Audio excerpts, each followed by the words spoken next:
Okay, welcome back everyone that's in audience and those that are live stream. Uh, we had to kick our earlier February meeting because of a lot of bad weather that night for Monday, so we've kind of pushed it all into tonight, and we appreciate everybody attending and for hanging out with us. So I'm going to call the meeting to order. Please stand for the invocation by Pastor Reggie Oxidine and remain standing for the Pledge of Allegiance.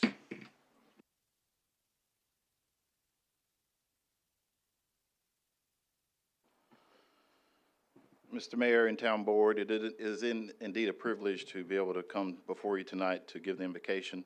I represent Hope Mills Methodist Church and the Hope Mills Ministerial Association. Let's go to the Lord in prayer. Gracious God, we just thank you for this day, and we just thank you for your many blessings, oh God, and we just thank you for this time together as we come to do the business of the town, oh God, that you will be in the midst of the decision making, that you will be in the midst of the discussions, oh God.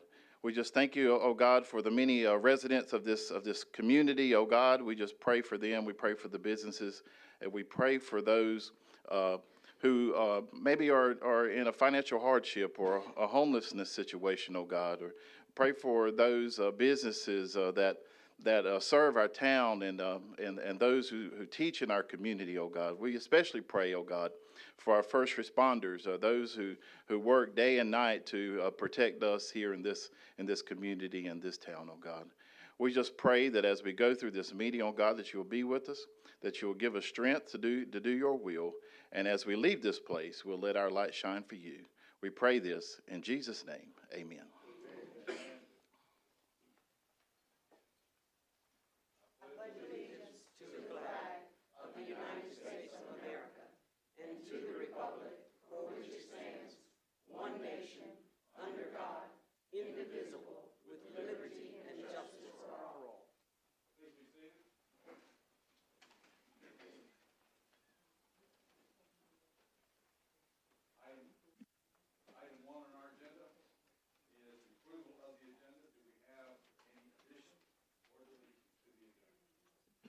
I have an addition, Mayor.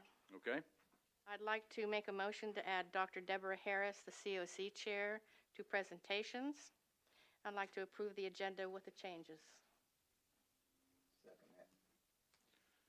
And the COC acronym stands for? Continuation of care. I'm sorry. Okay. Okay, we have a motion. We have a second. All in favor of adding that item? Okay. Motion passes. That item is added. Is there any other additions or deletions to the agenda?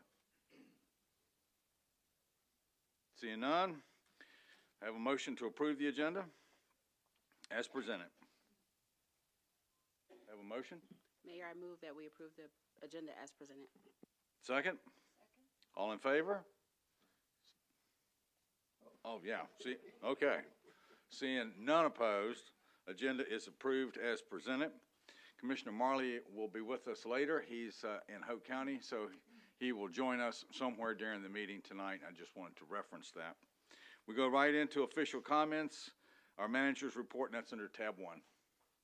Thank you, Mayor, fellow board members, and everyone in the audience with us this evening, and everyone live streaming on our YouTube page.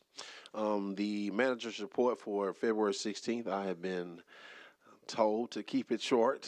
Front page is always community corner.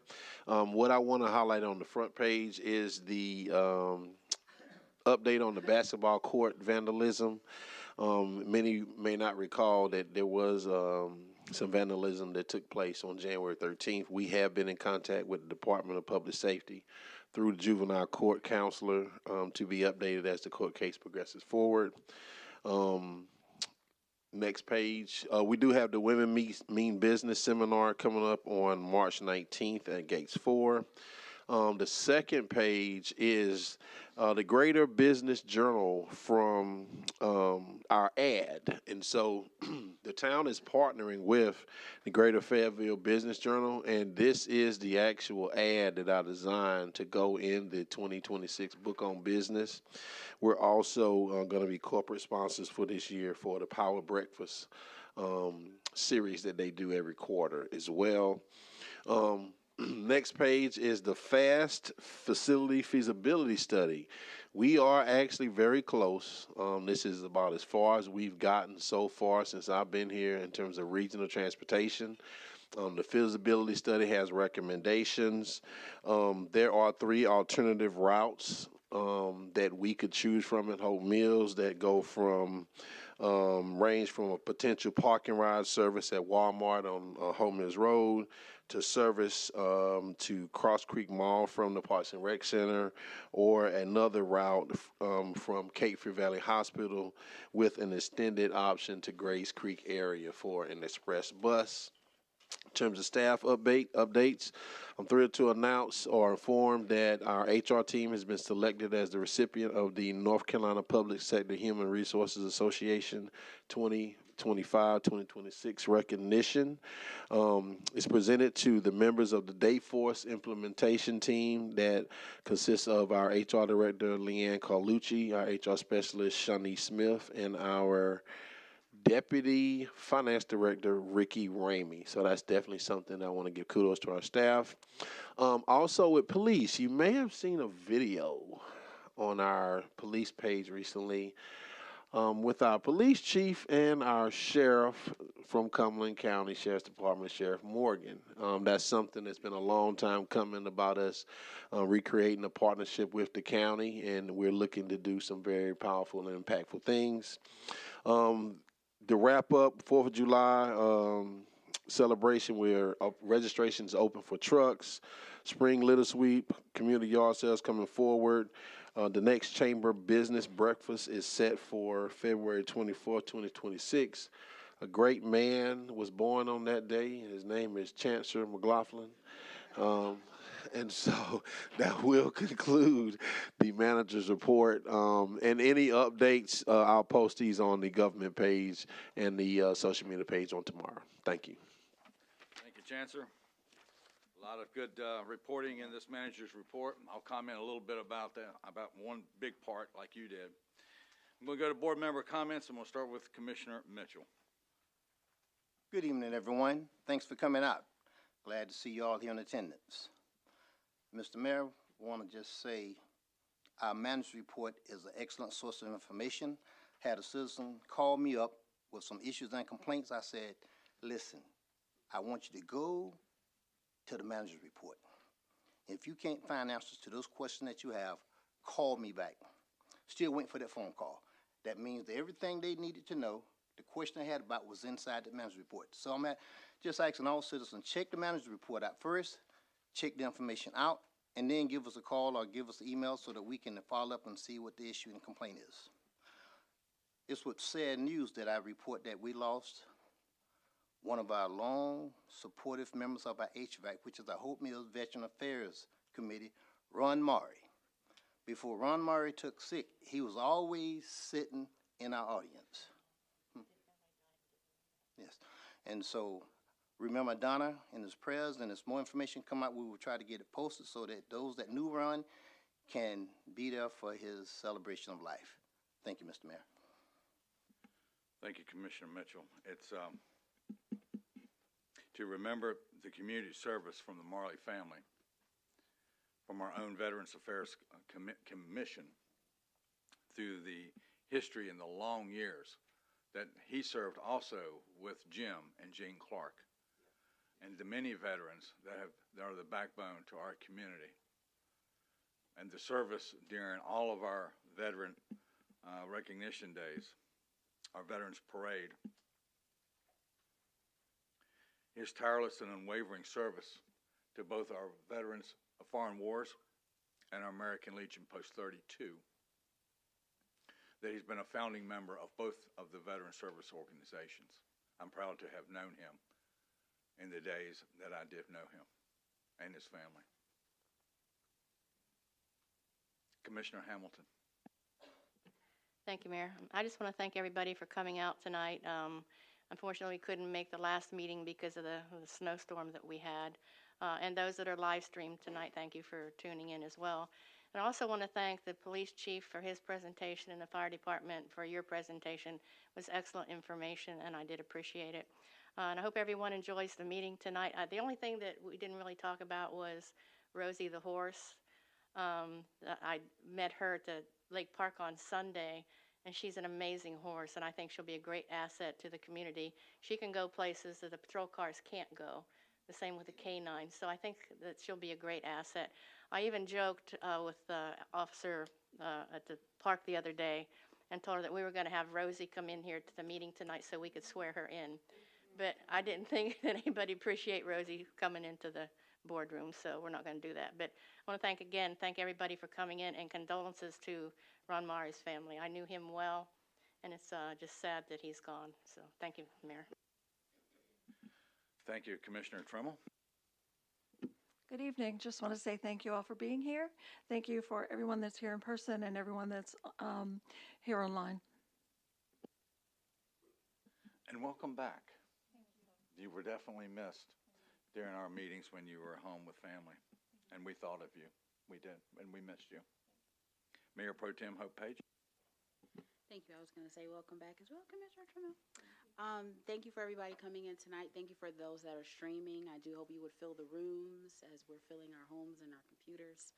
I was so excited to attend one of the meetings that I was on with our town manager to learn about transportation, and I'm excited for the progress that's being made for transportation for the citizens in our town. And I want to say happy belated Valentine's Day to everybody. Yes.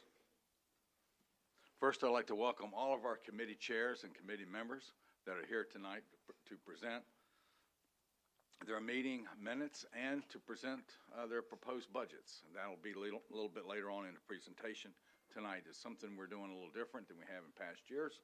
We want to make sure that all of our committees have the opportunity to be recognized and present their budgets. If you look up on the screen, the community corner, our manager's report always starts off with, and I will quote this, leadership is rooted in faith and revealed through service. During the past couple weeks, that sentence really came true during not one, but two weather events in our community. Not one, two. We had to weather two of them, back to back. And this is a fairly new board that's coming on, and I want to say that the collaboration and the partnership between the municipalities, Cumberland County, and all of our public safety agencies was all in true concert to get us through as a county, as one, through not one storm but both. We were in continuous contact through different means of collaboration and communication. And it's something that we haven't had in past years, was that detailed amount of cooperation. And when people work together, it's amazing how things get done. It really, really is. A big shout out to former Mayor Pro Tem Kenwana McCray, that the transit proposal that's here tonight is the closest that, like Chancellor said, it's the closest we have been, and she was Mayor Pro Tem for 6 years and advocated all 6 years for this, from this seat. And we're getting close. We really, really are. And this is another example of leadership. Cooperation, collaboration, working together for the betterment of our community. Not only the Hope Mills community, this is a regional deal. Of course, all of you know I'm a regional vision guy, along with many of us. So we're close. We're going to go into the budget retreat, which is coming up March 6th. We're going to have that budget retreat, and it's going to be an all-day deal where, for the first time, the departments will present their budgets. This will be one of them. So I've got a couple other things that I want to talk about, but I'll do that when we get down to our briefings, especially with the conferences that I've attended in the past month. Several of those, and there's some highlights that I wanted to share with those. So without that, or with that, we'll move on to item 3, presentations. Item A, proclamation recognizing Black History Month under tab 2. proclamating February 2026 as Black History Month in the town of Hope Mills, whereas Black History Month is observed every February throughout the United States to celebrate and recognize the vital role and contributions of Black and African Americans in our history and culture. Black History Month was created as an opportunity to celebrate achievements by Black Americans and a time for recognizing their central role in United States history.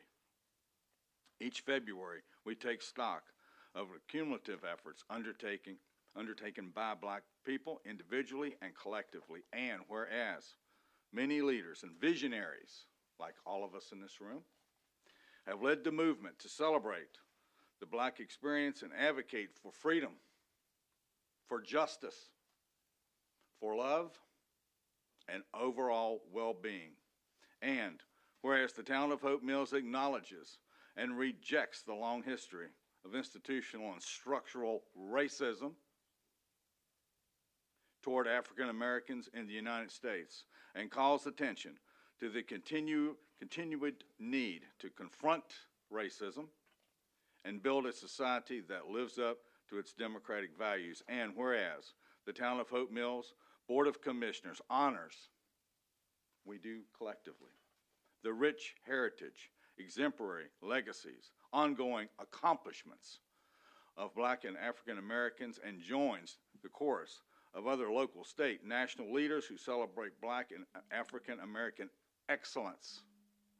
We celebrate and recognize Black and African American communities not only this month, but every day of the year, and that's 365 days.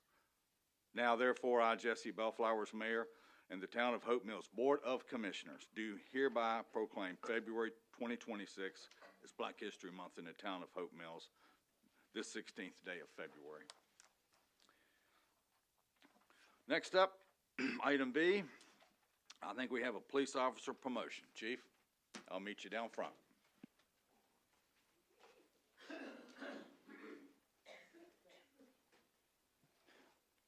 Excuse me. Yes, sir, Mr. Mayor. Tonight, we're going to be promoting Officer Justin Jones to the rank of Sergeant. Sergeant Jones began his law enforcement career in 2007 with the Laurinburg Police Department, where he served as a patrolman, corporal, and sergeant. He joined the Hope Mills Police Department in 2024, bringing with him years of experience, professionalism, and leadership. Sergeant Jones holds both intermediate and advanced law enforcement certificates, has completed the North Carolina Justice Academy Leadership and Crash Reconstruction Certificate programs, and earned a bachelor's degree from Ohio University. He's here tonight with his wife Melody and his daughter Jennifer.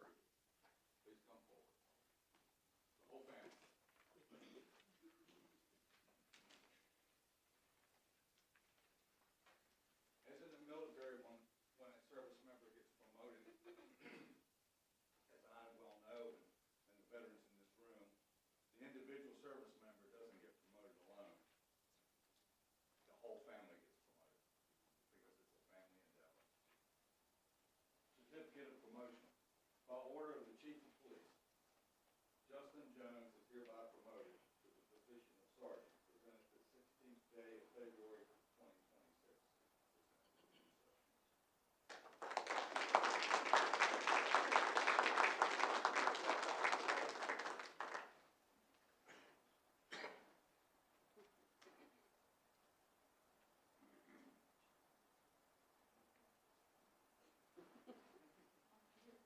You got the pictures? Pictures tell the story. They last forever.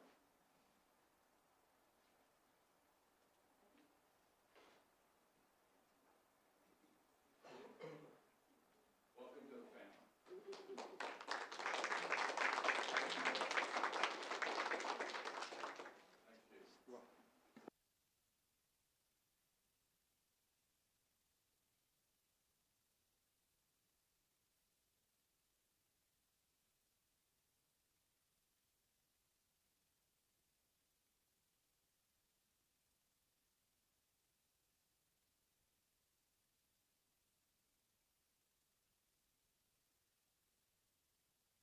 Next item is item C, certificates of appreciation from Homelessness Advisory Committee.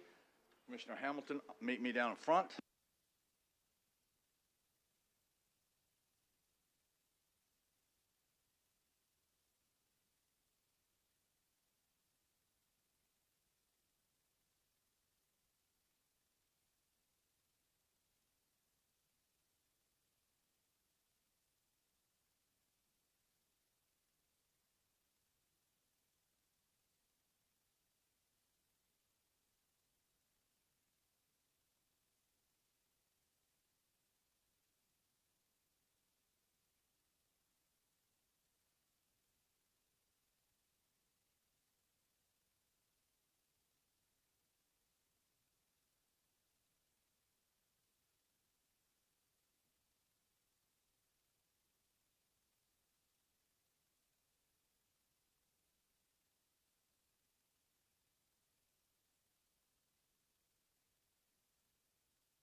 Town of Hope Mills Certificate of Appreciation.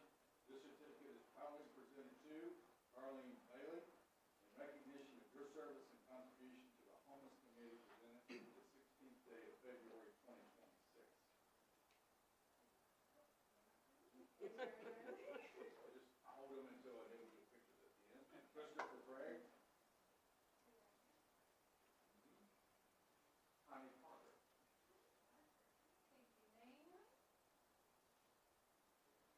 Commissioner Cynthia.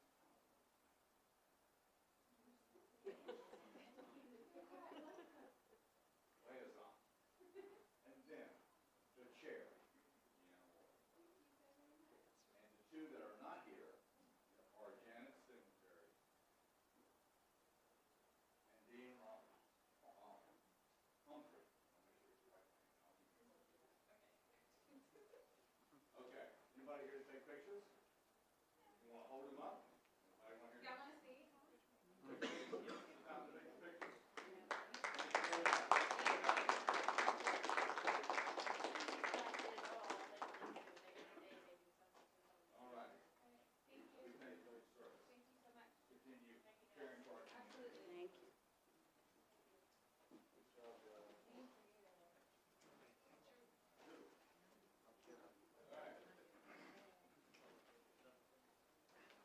Okay, we welcome Commissioner Marley. He's with us now.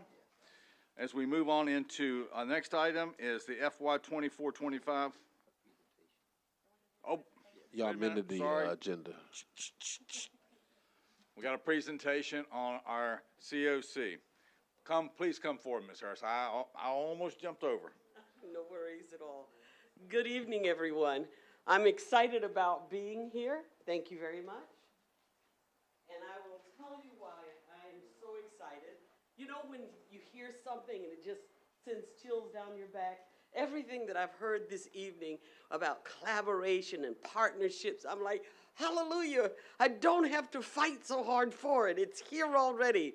And so that's great. So I was asked to give a brief presentation about the COC, the Continuum of Care, and it's the Fayetteville, Cumberland County Continuum of Care on Homelessness. And we're going to just take a moment to talk about the essence of it so that we can get people to understand why it's so important for them to be a part of it. First of all, what is it? What is the Continuum of Care? And it basically is a committed group of individuals, providers, and leaders who all work together as a community in response to this challenge. And I hope you noted the words work together. This is not an individual act, okay?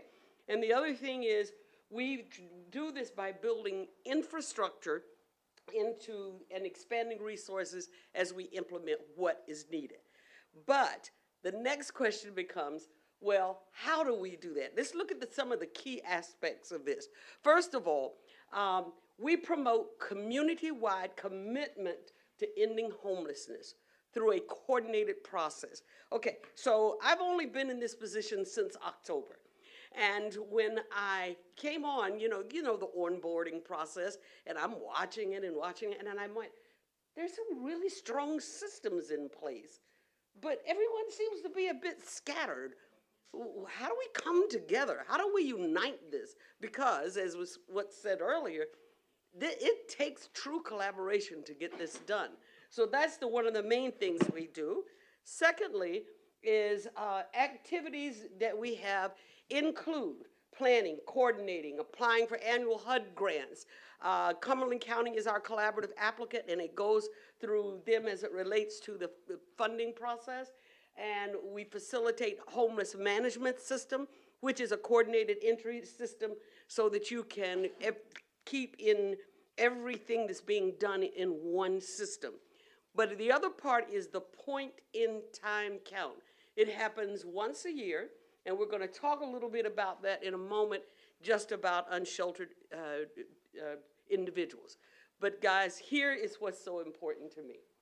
We have to know the why behind what we do. Anybody can hang up a shingle and say, I'm doing this. But let's take a moment to look at this brief video, which I absolutely love, because it should lead us into understanding why so many nonprofits are committed to this. Let's look at this. Let's go. The regional director. Yes, sir. All right, so let me get a couple bars of like Amazing Grace. Can you do the first part of that? Go ahead. Amazing Grace, how sweet the sound that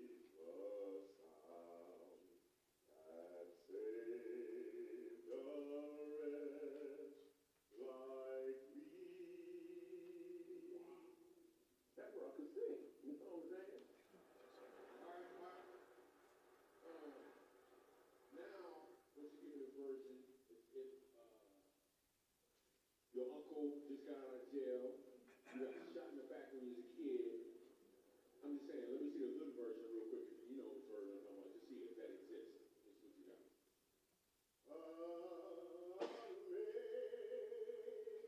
Amazing grace, how sweet the sound that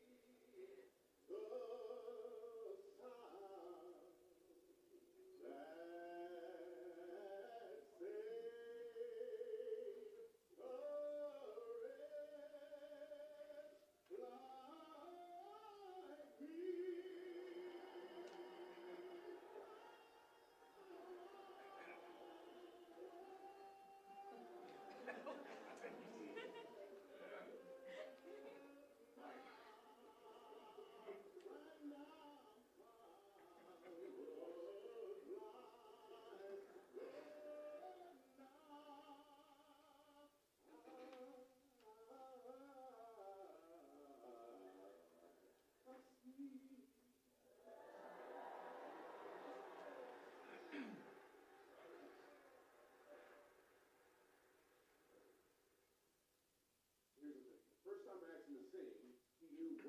doing. The second time I asked him things, he knew why he was doing it.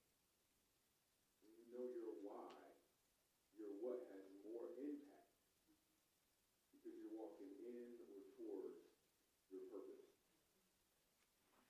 I love that video because it is so important for us to understand the why behind this. I am telling you, I didn't realize how God was aligning my purposes throughout life for this moment. I've never done anything along these lines. I just got involved because I wrote a grant for a small nonprofit to try to get it, and the next thing I know, I'm chair. And I'm going, really, Lord? With all I have going on? But what I have learned is that there is something deep within me that says we all have an obligation to ensure that those who are less fortunate, those who have great needs, that we are responsible for them in our actions as leaders, as a community, as individuals. So here's what we want us to understand. When we look at some of the data, these are this is just from January to July of 2025. The top areas that were requested were, across all areas, was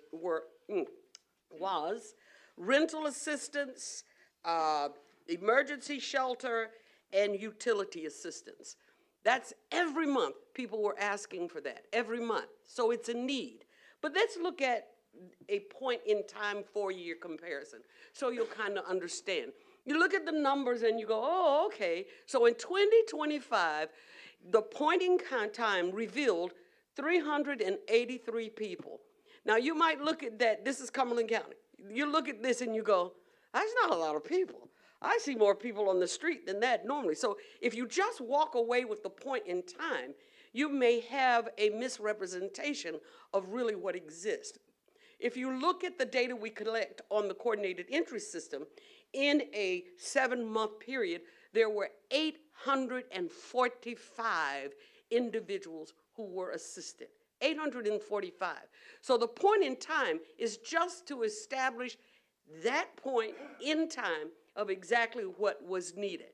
So we just don't want you to miss the point. It's much more than this, but this is a part of how we get funding.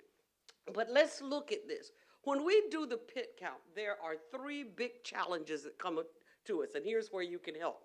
Okay, first of all, volunteers, volunteers, volunteers. We, every year, we are challenged by the lack of volunteers. Cumberland County is big, and it involves a lot of different municipalities. So we've got to make sure that everybody is participating in the count of those individuals. The next thing is as I just said, the public interpretation of the data. If you end up with 50 people, we can guarantee you it's probably quadruple that in the real count. We are not ready yet to give the 226 data because it's still being counted, and we can't present that until it goes to HUD. But we want you to understand that the need is great. And then last but not least is that sometimes there are city ordinances that compromise the count. What do we mean? You have some ordinances such as individuals cannot sleep on the streets in the city or a particular city. Well, if they can't, then it's very hard for us to count them. Or encampments are disintegrated. Okay? That's a reality. We understand, but we still lose the opportunity to count and really see how challenging the problem is. But I don't know if you noticed this. I'm from a military family, and my dad used to always say every challenge is an opportunity, and that is our focus. We are looking for opportunities, not challenges. We can talk all day long about what's wrong. We can talk about not having enough. We can talk about why I'm not here, why I can't do this, who doesn't believe this. It doesn't matter. What's the need? What's the opportunity? And that is what we're trying to do. Let me share with you how this story came to reality for me. This is my son. He was a young captain at the time deployed in the Middle East. He's an old man now, but he had been deployed 3 times, and they were getting ready to send him for the 4th time. And I was about ready to march on Washington.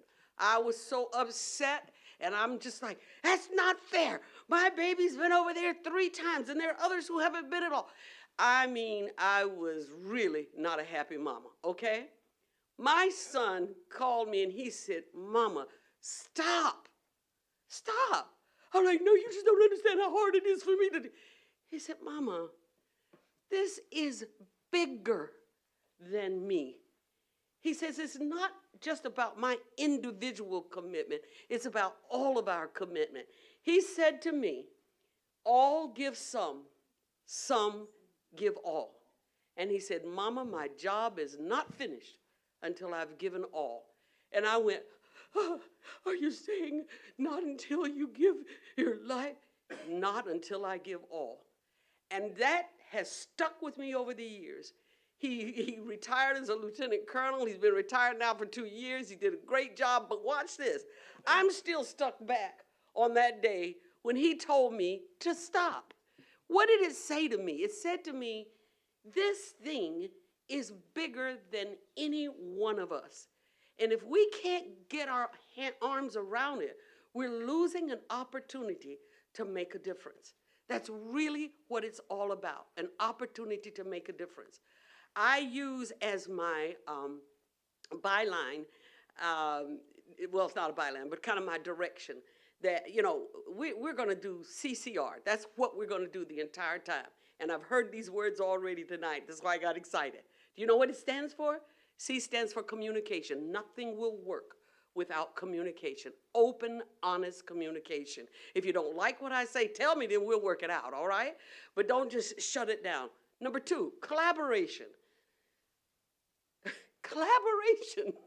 So it's important, and it's the essence of all our work, and the R is relationships. You ever try to do something with somebody you don't have a relationship with? It's a difficult journey. So I spend time trying to build relationships. That's what we're in the process of doing right now with the COC, is getting us talking to each other, understanding what each other does, and seeing how we can be a part of that. This mission will require your commitment, my commitment, our commitment. That's the biggest thing. I don't know if you see all of the instruments there, and you probably know this line. It's from the drum line, okay? And I think that's one of the most powerful things ever said. One band, one sound. We are all playing different instruments. We all have a different hand in what it is that we're doing. But most of the time, we're just making noise because I'm just trying to play my instrument in the way that I want to play it, and we're not willing to collaborate, communicate, and develop relationships so we can make beautiful music. That's so important. My brother, here in the military again, retired as a colonel, and he used to tell me all the time, and some military people might know this, and do you know what I'm about to say? Okay, but anyway, it's good. I saw you smiling, but here's the thing. Here it is. He used to say, Deborah, don't worry about the mule being blind. Just load the wagon. Just load the wagon. And that's the appeal that I have for each of us here today. There's a lot that we don't know. There's a lot that we have to do. But there are a lot of things that are in the way. But I'm not interested in what's in the way. I'm interested in trying to load that wagon because the need is great and we have an opportunity and a responsibility. So what do we need from you? Your commitment. What do we need from you? Your participation. What do we need from you? Your voice. What do we need from you? We need you to be in touch with your why, to see if you're being led in this way. And as leaders of this community, I would venture to say that indeed you are. So with that, do you have any questions for me? I have one. Yes, sir. The pit count was in January. Yes, sir. Well, I think it's annual. Yes. Okay. Every January. Okay, so there's no other time during the year that it's conducted, No. even though it may not have been conducted because of the weather, maybe, or. Well, in 2025, it was scheduled for January 23rd, and they had a bad snowstorm, So it was canceled and they moved it to the 24th. Okay. Okay? Okay. This year, it was scheduled for January 22nd. It went off as planned January 22nd. The data has to go through a number of layers before it's presented, a part of which has to be submitted to HUD. Okay. And then we can start. It usually takes 4 to 6 months. Hate to say it, but that's truth, okay? Anyone else? All right. All right. Any other questions? Okay. We- Thank you, sir. I just want to thank, Dr. Harris for coming here tonight and giving that presentation. I'd asked her to do that. I thought it was important. 'Cause I go to the COC meetings, and I think homelessness is a very important issue that everybody in the community should get involved in to help these people. So I really appreciate you coming tonight. Thank you very much. Again, thank you so much for coming for this presentation. I tell you, the music was really great. That video was just powerful. Next item up is item D, our fiscal year 2025 annual audit presentation. There are no attachments. The presentation will be by Drew and Jay. Okay, the annual audit has been completed, submitted to LGC. Jay Sharp is here from Sharp and Patel, our auditors, to do the presentation of the audit report, so I'll turn it over to him. Great. Thanks for having me out tonight. My name is Jay Sharp. I'm the audit partner in charge of the town's audit for June 30th, 2025. So I'm here to present the audit. I met with the audit committee earlier today and went in a little bit more detail, so I'll provide a summary of that. First of all, I'll talk about the status of everything. The audit has been completed and has been submitted to the local government commission by their deadline, so it was submitted timely for 2025. I talked a lot about this during the audit committee meeting, but just a reminder, as auditors, we don't just come in and start crunching the numbers. There's some planning procedures we do up front. Most of those involve internal controls, getting an update of any significant changes in internal controls. We may test some of those controls. We tested controls over 3 areas for 2025, cash disbursements, payroll, and credit cards. And we do all this because we have a risk-based audit approach where we're assessing risk to all the significant financial reporting areas the town has. And this risk assessment gives us the approach we use during our audit procedures every year. Because as auditors, we have to develop procedures to obtain what we consider to be sufficient audit evidence to render an opinion on the financial statements. That's why you hire us, is to give an opinion. And that opinion concentrates on whether the financial statements are free from material misstatement. So the results of the 2025 audit, I think you'll be happy with these. As I said, scope and timing of the audit were on track. They were submitted to the local government commission by their deadline. The opinion, the reason you hire us. The town once again received a clean audit opinion or unmodified opinion on its financial statements. This is the best possible opinion you can receive, and obviously the opinion the town should strive for year in and year out. Now, if during our audit procedures we know any issues, we're required to report those as findings on the audited financial statements. I'm happy to report there were no findings for 2025. When we do submit the audit to the LGC, they do run some numbers, and they may kick out some ratios that we're required to report to you. There were 2 financial performance indicators for 2025. I'll touch on those briefly. We discussed these in detail during the audit committee meeting. First of all, fund balance available as a percentage of expenditures. The LGC likes to see this at 25% or greater. The town was at 23.48% for 2025, so slightly below that level. Also, the town had to use prior year fund balances for operations during 2025, and we'll see that when we talk about the numbers here in a second. All right, in addition to the audit, we're required to issue a separate letter to the board. This is called a communications letter. There's 4 main talking points with this letter. First of all, if there's any new policies or changes to your policies that affect the notes of the financial statements, we're required to report those to you. There was a new standard in place this year, GASB 101, compensated absences. We went into detail on that in the audit committee. You did adopt that, but it did not have an effect on your financial statements. One of the areas we pay close attention to during the audit process are any numbers derived from management's estimates. Your 2 key estimates are the depreciable lives of your capital assets and the allowance for doubtful accounts. Those appeared reasonable, no issues there. Happy to report we had no disagreements with management and no difficulties encountered during the audit process. We had complete cooperation from Drew and everybody at the town. All right, now we're getting to the numbers. For 2025, and I did a trend analysis here. The red represents revenues, the blue represents expenditures. You can kind of see the growth of the town's finances throughout the years. Back in 2019, you had almost $13.5 million in revenues. For 2025, it was $19.5 million in revenues. You had almost $23 million in expenditures for the year, and we'll talk about it in a little bit more detail when we get into the numbers. But you can kind of see the expenditures outnumbered your revenues for 2025. One of the things we pay close attention to is fund balance, so does the LGC. So your fund balance at the end of 2025 was just below $8.1 million. It did drop considerably compared to 2024. It was $9.5 million, but you still have a relatively healthy fund balance at over $8 million. But what makes up that fund balance is critical to the town's finances. And so there's three major components here. The red here, almost $2.3 million, is restricted by general statute. That is money you had not received as of year end. This is due from other governments such as sales tax, property taxes, things like that.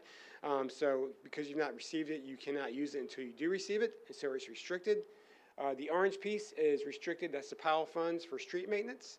But the green piece is the critical piece. This is your unassigned fund balance available for use by the town, $4.3 million for the year. Now, one of the measurements we do is we take that number and compare it to your expenditures. For 2025, that was 19% of your total expenditures. So that's a healthy number to have. Another thing we look at is your cash reserves. What we're doing here is looking at your unrestricted cash versus your expenditures. How much cash reserves do you have in place? This number dropped to 91 days. We generally recommend this to be 3 to 6 months, so you're within that 3 to 6 month range. But like your fund balance, your cash reserves did fall down during 2025. What made up your revenues in 2025? The two biggest pieces, your property taxes at 36%, and your restricted governmental at 34%. But you have a very good diverse revenue base, 6 main categories. But kind of doing an analysis of what went up and down between 2025 and 2024, the two biggest differences, property taxes. They went up about $900,000 in overall revenues, and your restricted governmental went up about $1.2 million. That was some additional grants and money from the county. Your permits and fees did go down about almost $575,000. That was a drop in building and related permits during 2025. Looking at your expenditure breakdown, the three biggest categories here, once again, public safety remains your number one category. 49% of your total expenditures went toward public safety, followed by general government at 19%, and then finally cultural and recreational at 14%. But the breakdown here between the 2 years, the biggest increase was public safety. It went from $8.6 million to $12.8 million in 2025. A majority of that was related to salaries and benefits, and then capital outlay made the majority of that increase up. But with that, I'll be glad to take any questions you have on audit procedures, the results of the audit, or the numbers themselves for 2025. Thank you, Jay. As mentioned earlier, the audit committee met earlier tonight, or this evening, may I say. And the members of the audit committee are town manager, finance director, myself, and Mayor Pro Tem. And several commissioners were also there for the audit committee meeting as well to listen to the earlier version of it. One of the big things that I highlighted then, I'll highlight tonight too, is that in an earlier slide, I think it was one of the very first slides that you talked about, was the test of controls, cash disbursements, payroll, credit cards, otherwise known as P cards. What I wanted to highlight here is that it's interesting that the roles and objectives of this audit was discussed last week by the state auditor during the North Carolina League of Municipalities Mayors Association meeting, where over 130 of us mayors were in Pinehurst for 2 days, and our guest speaker was the North Carolina State Auditor. And he talked at length about these test controls and measures and oversight and policies. and tried to guide, in fact did, provide a heck of a lot of guidance to the mayors in the room about finances on the front end. Front end oversight is pretty much one of the buzzwords that were said. And to look at policies, to look at how we operate with internal controls. And that's something that we're going to do as a board, is also look at our policies going forward as well. So I thought it was really good that you started this off, Jay. It was really good because I had heard all that last week. And so it was a good footprint for me when you brought in the audit to see that our internal controls are sound. And that looks like the numbers are pretty good too. Yep.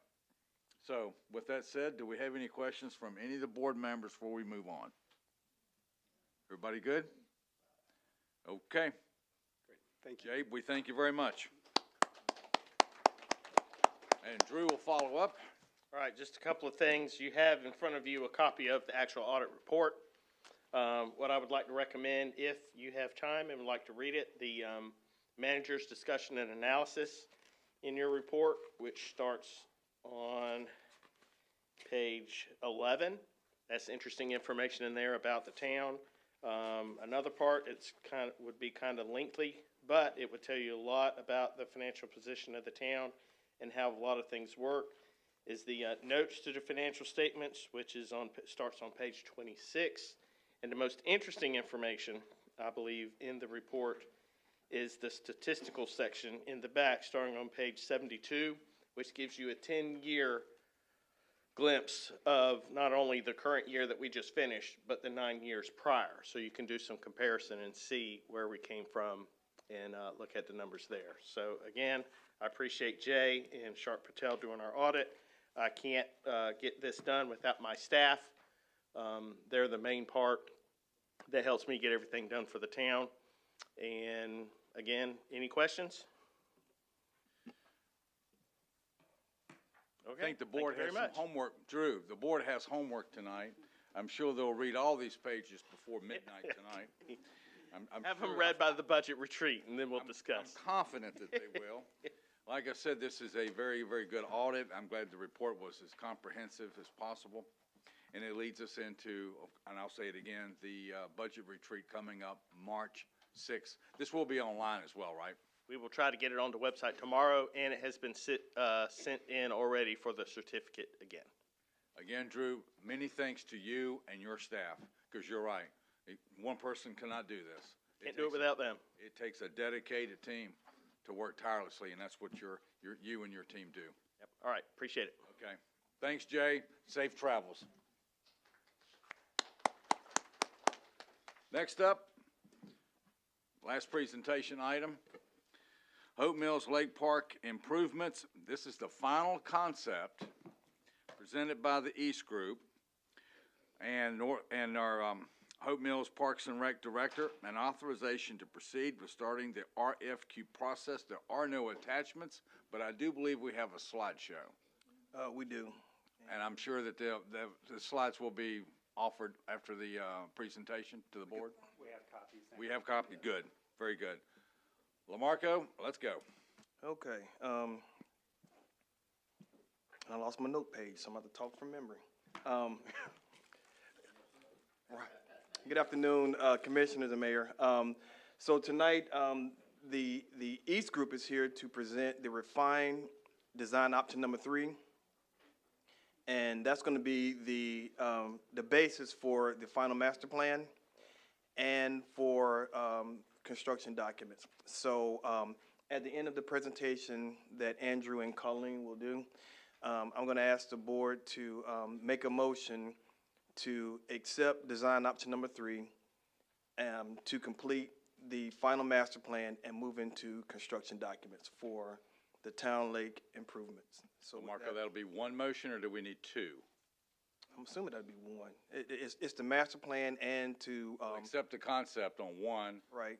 And then the other one is the RFQ process. Do we need? I think you can do it in 2. Yeah. Our town clerk wants 2 separate motions. That's why I don't want to get in trouble over here. That's why I asked. Okay. And it wouldn't be an RFQ process. I mean, my intent is to use the on-call, which the East Group is, to move into the next phase of the project. Okay, so with that, I'll let Colleen and Andrew do the presentation, and then we'll take questions at the end. Here's the, yep.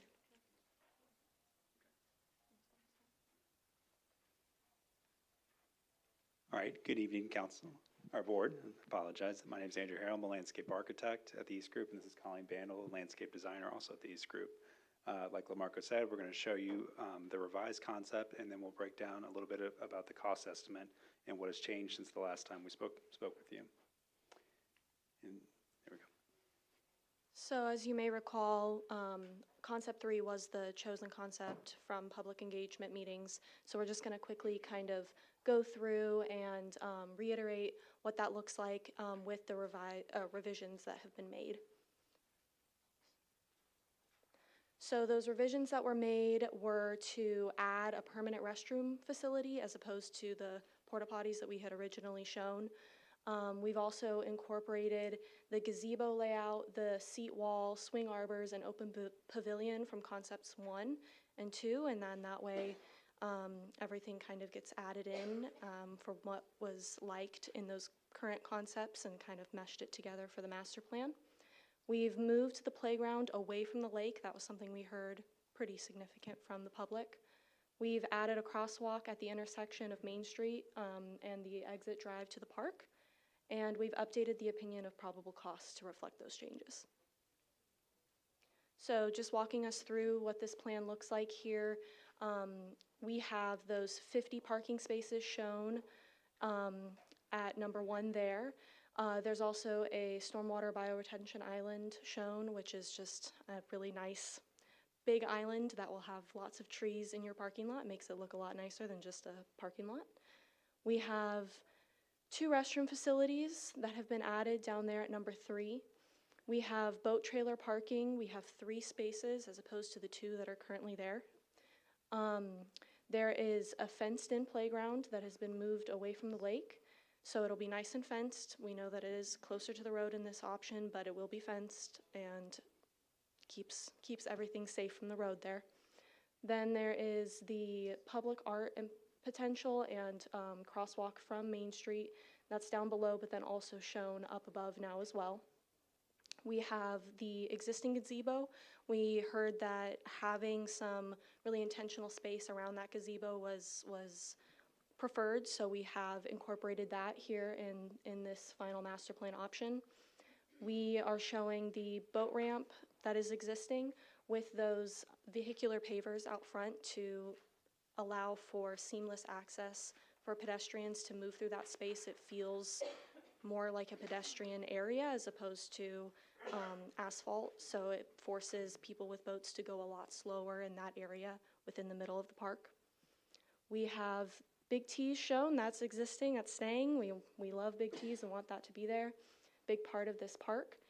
We're showing picnic seating in and around Big T's there, as well as the pergola, which is just an additional amenity there.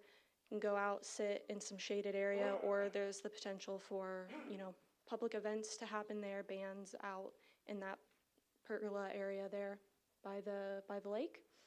And then finally, we're showing some seat walls at the base. That was something that we heard was liked from a previous concept, so to have an additional seat wall, and that will also help with some erosion control issues that we've seen down at the park currently. And then this is just some precedent imagery just to give the public an idea of what we're imagining when we think of this space and what this could potentially look like in the future. All right, so I want to go over a little high level about the opinion of probable costs, and I'll highlight some of the changes between the last time we spoke with you all. So we've broken it out into big sections of how a site would be developed. So demolition on this slide is demolition, grading and erosion control, stormwater utilities, and I apologize, some of it's cut off, pavements and walk down at the bottom. And then, so that's the detailed view on the left-hand side, and on the right-hand side is it kind of grouped up into those major categories and summarized for us. So demolition did not change since the last time we revised concept 3. Grading, erosion control in stormwater also did not change since the last time at 38,000. Pavements and walks did shift a little bit, just as we kind of moved a couple components around, but that still is a large line item for this project. So opinion of probable cost, this is where most of the changes happened.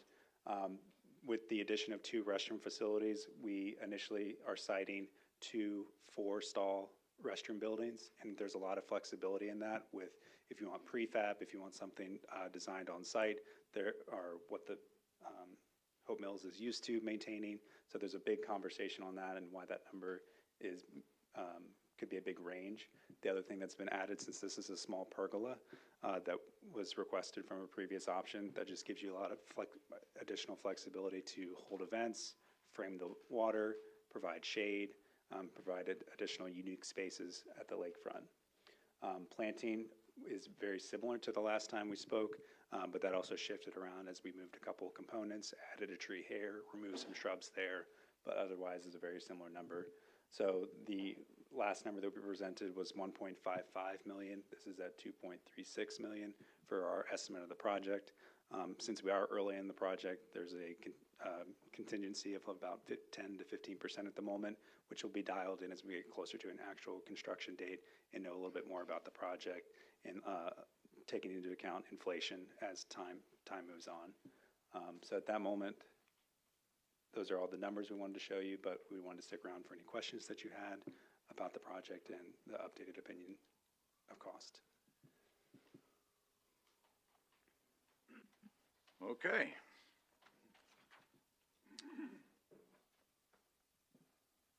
Any questions? Go ahead. Commissioner Hamilton. Thank you, Mayor. I just have a question. If we go ahead and approve this down the line here, is it going to be written in stone? Are we able to make any changes to any of this, or is just this going to be the final draft? I think this is a firm understanding of what the public wants, but a lot can still change. Materials, things can move, things can be added or removed within reason, as long as that's acceptable to you all and to the Parks and Rec Department, if that aligns with the master plan that we're setting now. So yes, there is flexibility. Okay, because I was going to say, somewhere down the road here, we decide that we don't like this or we don't like that. Are we going to be able to change that? Yes. Okay. Okay. All right. Thank you.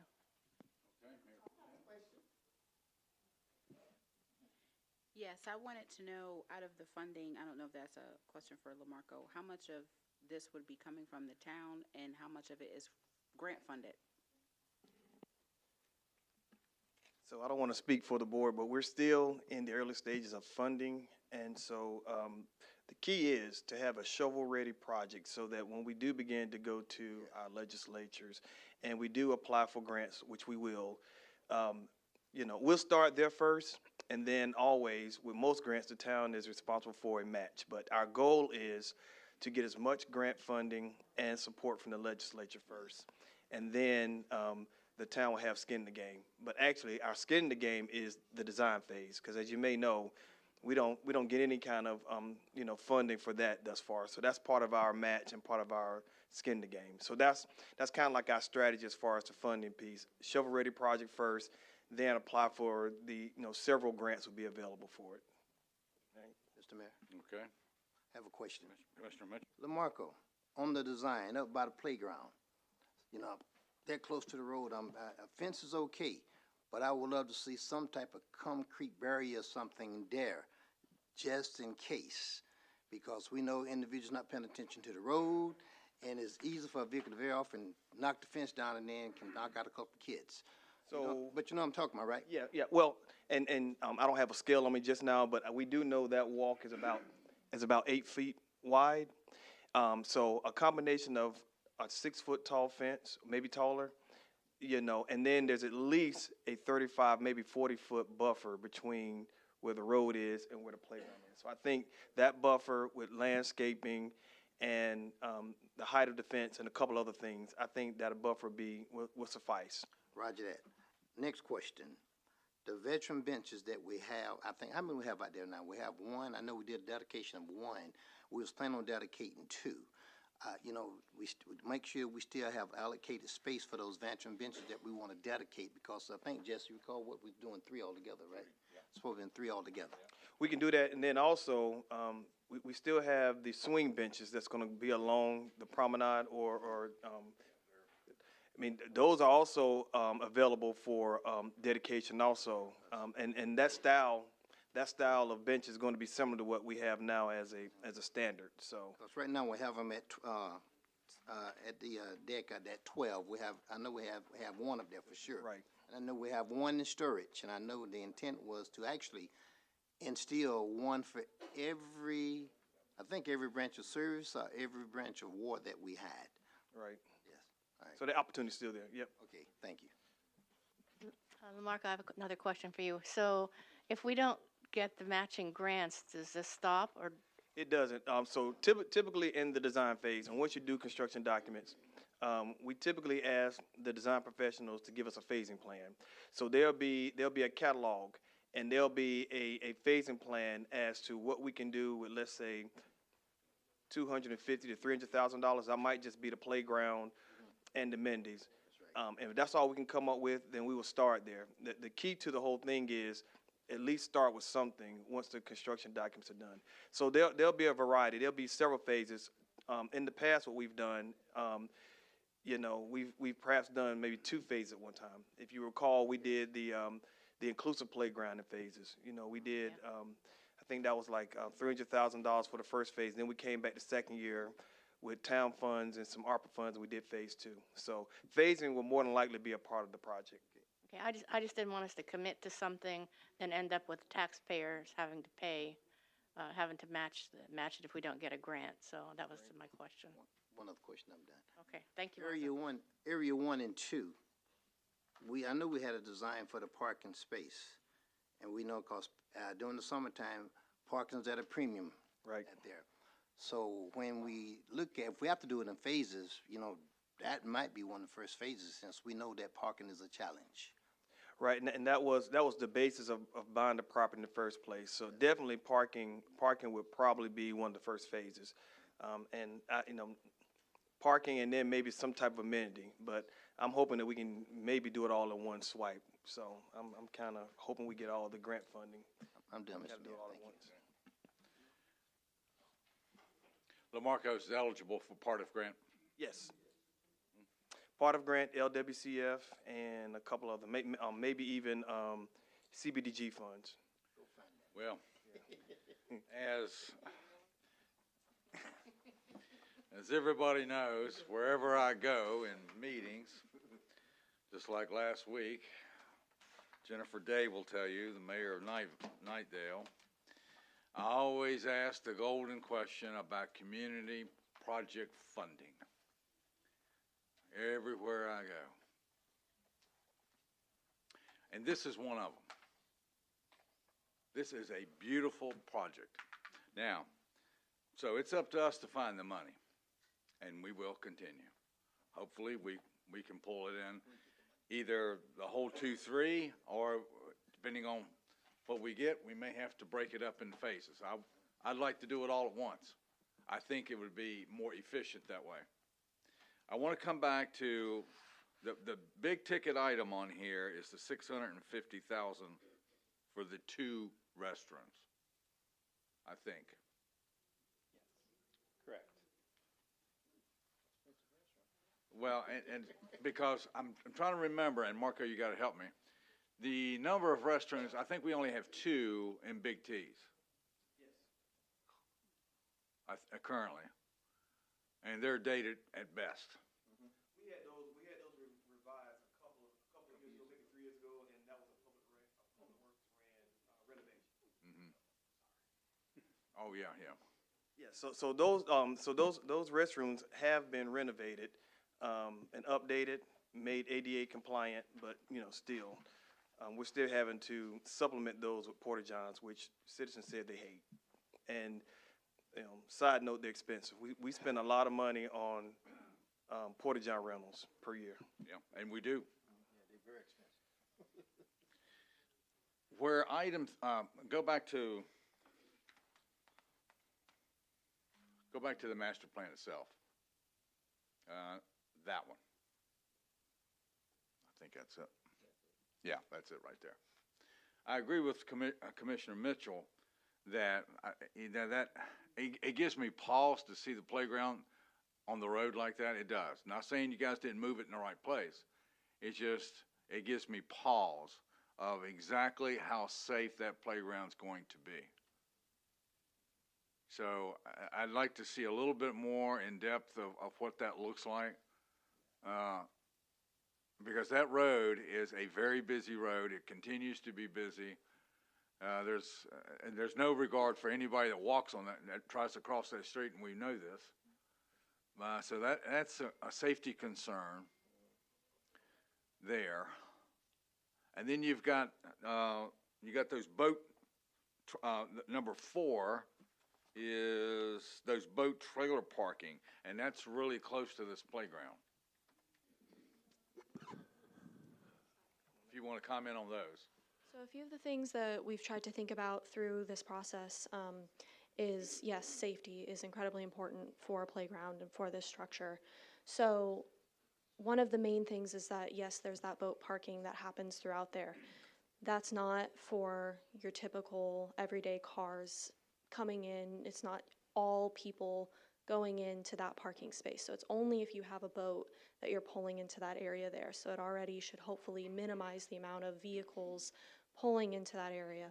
A few of the things that we've thought about too is just making sure that we're planting large trees. Obviously that'll take a little while before that actually grows and becomes large enough to help stop vehicles, but that's going to be a huge component of this as well. We can add things like large boulders to make it a more interesting space, but then that also acts as a block.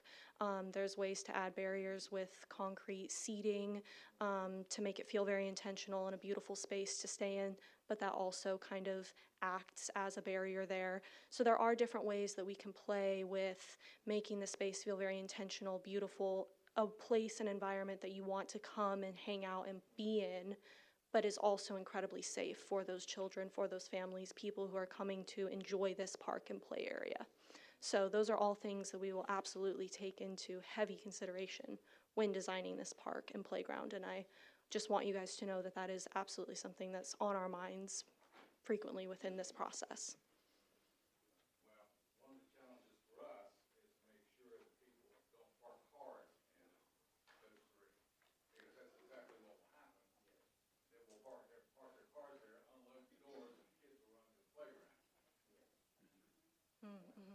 Very true. I know people's behavior. I think we all do. If those 3 or those Yes. are empty, they're going to assume I can park there. Mm-hmm. I'm going to park my car there. I'm going to open up all the doors and kids are going to run. That's true. I I'm wasn't. just asking the question. Yeah, well, those are some valid concerns. I guess the other thing to that is going to be, it's kind of going to be a little pressure on us to have our park attendants, help us by,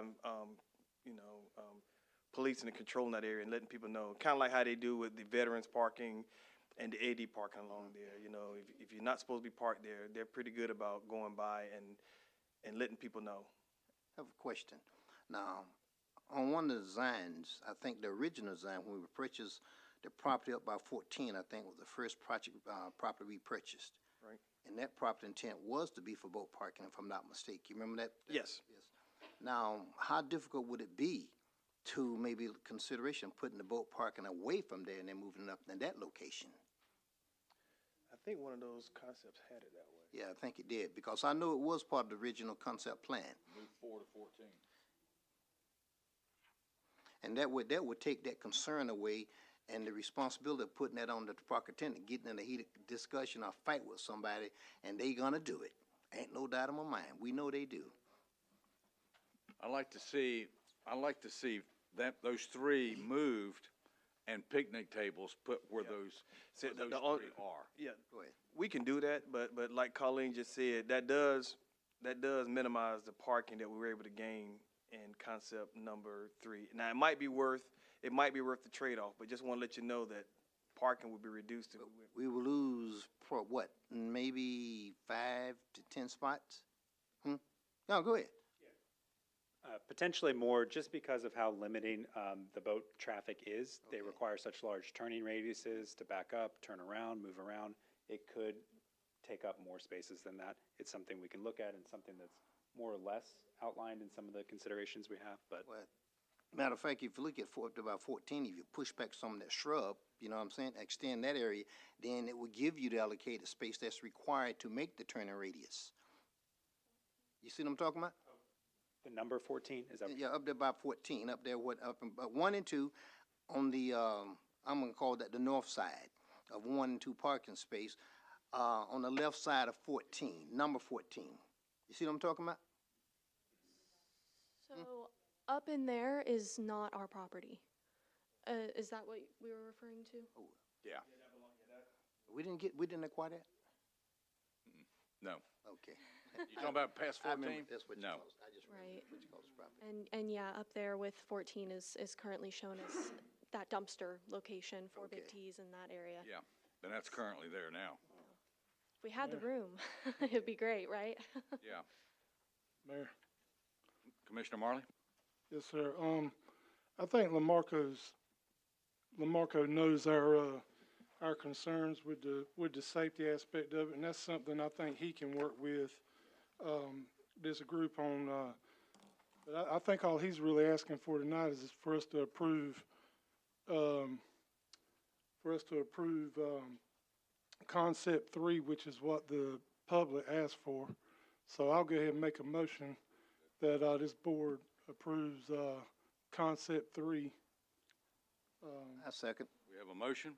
We have a second to approve concept 3. Do we have any further discussion? Seeing none, all in favor?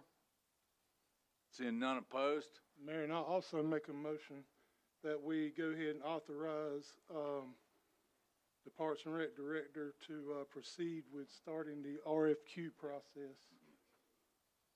Okay, do I have a second? Second. We have a second. Any further discussion? Seeing none, all in favor?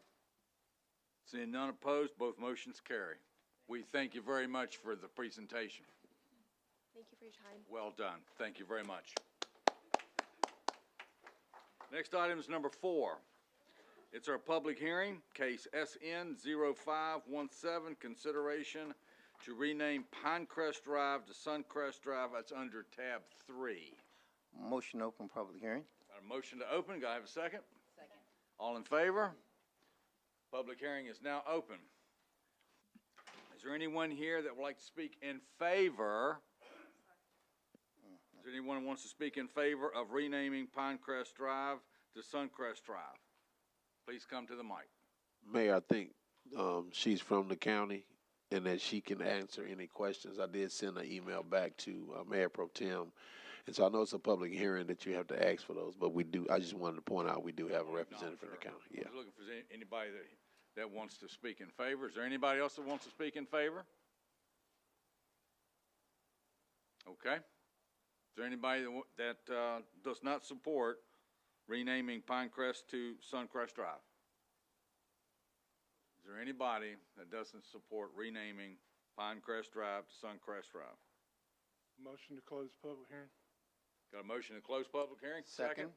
All in favor?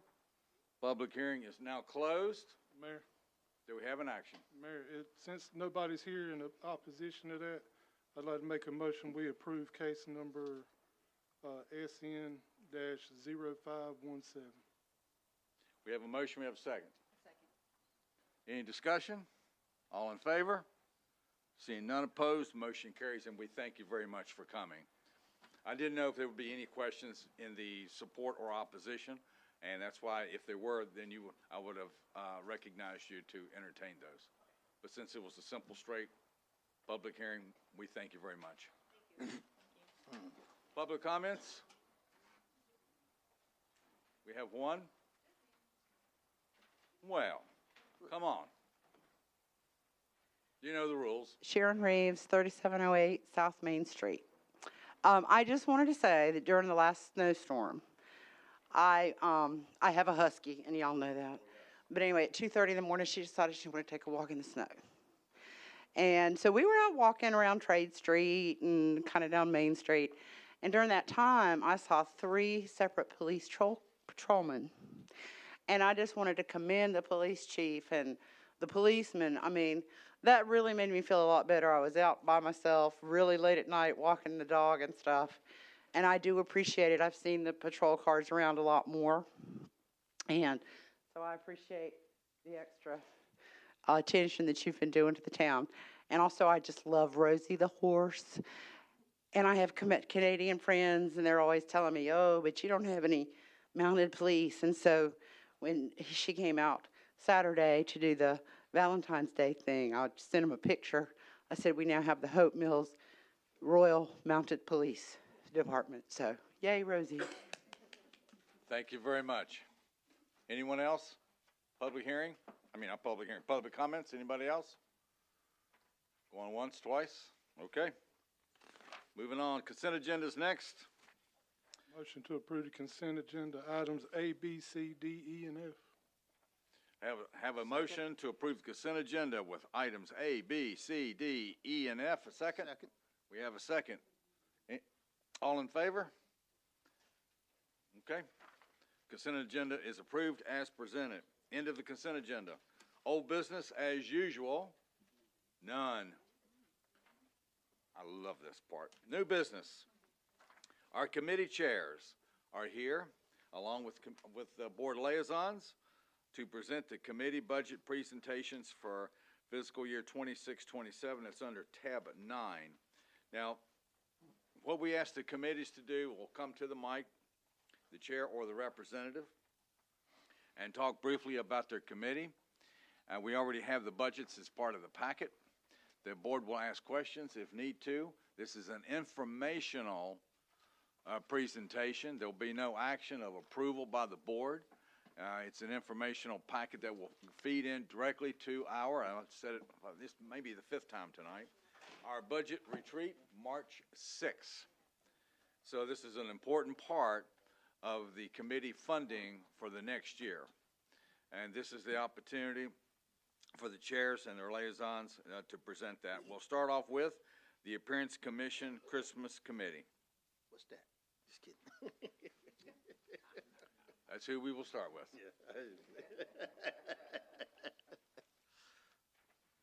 Who's that? Who that? Is that you? Good Thank you evening. very This much. is the Appearance Commission. Appearance Commission Christmas Committee. It's the Appearance Commission, Not the Christmas committee? not the Christmas, no. And, That's coming. Appearance Commission but yeah. Yeah, we're separate. It's two separate. Okay. Well, protocol being met. I'm Marie Callender, and I'm the co-chair for the Hope Mills Appearance Commission. This is Evelyn Barnes, one of our members, and I'm going to bring you our proposal. Hope Mills history shapes its planning. The Appearance Commission seeks a budget increase from $5,000 to $7,000 to enhance the town's look, reputation, and community involvement. Additional funding will help move from planning to action, which is something that's been hard to do, is to move into action and deliver community improvements as we set out to do. We are also seeking grants and exploring other funding opportunities to support our projects. With strong leadership and collaboration, we aim to secure resources efficiently through grants, partnerships, and sponsorships. Our approach includes grant applications, local sponsorships, new fundraising, and outreach on Facebook and through the Hope Mills Town website. We also plan to invest in event materials, sell T-shirts if necessary for the 250th year Independence celebration, and attend town meetings and pursue Trade Street revitalization, which has been a problem. Yeah. Okay. Also, the Appearance Commission seeks to work with other town committees to enhance Hope Mills aesthetics by combining resources and maintaining a shared vision. Formal adherence to established bylaws will ensure guidance and accountability in future initiatives. To build transparency, we propose posting meeting minutes and project updates monthly on the town's website so residents can stay informed. Though the commission is small, its members are united in their dedication to positive change, recognizing that consistent effort and collaboration are essential for lasting improvements. And if I'm not mistaken, we do have 2 positions open. We look forward to 2026 and the opportunities it brings for Hope Mills. We aim to work together to make progress and build a town everyone can be proud of. Now, we have our 2025 recap. Our 2025 recap was we had an upgrade in Christmas decorations at the lake. We have an e-box project that are in effect. I don't know if anyone has seen the octopus at Gulfview. So it has started, and it will continue as soon as the weather warms up, and he will continue with the work. We have work is ongoing to develop plans for decorating the town in observance of patriotic holidays. And we would like to update the lake sign where you enters Hope Mills that says "Welcome to Hope Mills." We want that updated along with the entrance signs to Hope Mills, the gateway signs, also to update those. Also, we would like to add benches and picnic tables at the lake for seating if possible. And as I said, and we have vacancies on the committee. And that concludes our report. Thank you. Any questions? Ashley, I don't know, we don't have that in our packet, your proposal. Do you have a copy of it that you could give us? I do have an extra, wait, let me see. Okay. I mean, I have an extra one for the mayor. I can forward it to you. We're gonna need to put. I can forward it to Ashley. Forward it to Ashley, yeah.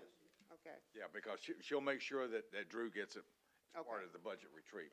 But I wanted to highlight that, and I was going through it, but I thought it was me. Yeah. It usually is.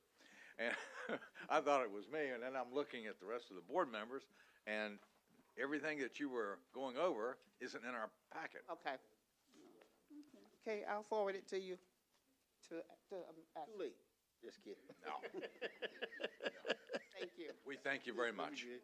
Now we good. We thank you very much. I think I got this. Now we good.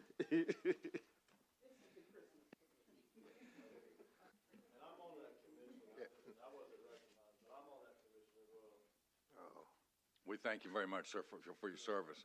Did you have input on the budget as well, sir? Yeah, that was like most of my email. Okay. As long as I'm sure Ashley will get a copy, and we'll consider that during the budget retreat. All right, Mark. Good evening. I'm Mark Hess. I'm representing the Christmas Decoration Committee. Since I didn't bring my glasses, I have a proposal. I think it's already been received. Tina sent it off earlier, but I'm going to hit the highlights. This year, we're going to, as we have in the years past, request $20,000 for additional Christmas decorations. As over the last couple of years, when we started this project, which was about 2 years ago, I thought this would be an easy project. I really honestly did. No, it's not. Oh, no. Yeah. We've dealt with the hurricanes, we've dealt with power poles with no power, lost shipments, all kinds of stuff. But anyway, we're slowly conquering that. In addition, I was flabbergasted at the cost of Christmas decorations. I'm not a huge Christmas person, but when we started getting that catalog, and I'm starting looking like, what's something I thought would be maybe $200 was like $1,200. Like, holy. Anyway, We're gonna continue with that $2,000 now, or $20,000, excuse me. And we just purchased, additional Christmas decorations. And when we buy our decorations, we buy them on sale. Of course, my phone's probably not gonna cooperate. But we currently have bought 6 French horns with holly leaves and 5 holly clusters. And the full retail on the list price for the French horns is $1,171 a decoration. We're buying them at $784.57. So we're trying to get a little bit more bang for our buck. And it's basically the same with the hollies. They were just under $1,000, and we're getting for $652 a piece. So we're trying to spend that money as wisely as we possibly can. And if you went down by the lake in the evenings between about Thanksgiving and Christmas, I was in awe of how good that looked. It was really, for me, it was pretty impressive. We also had a few Christmas decorations that were out by Heritage Park. I got a lot of comments on that, good and bad. Of course, the bad ones were, how come we had Christmas decorations that didn't have lights lit? We get that all the time. But everybody seemed to be pretty happy with that. This coming year, our plan is to, number one, fix the light poles that weren't lit.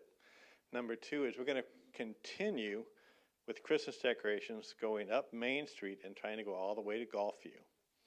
And of course, continue the areas that we already have, as well as hopefully get a few additional decorations down the south side of Main Street, down towards Cameron.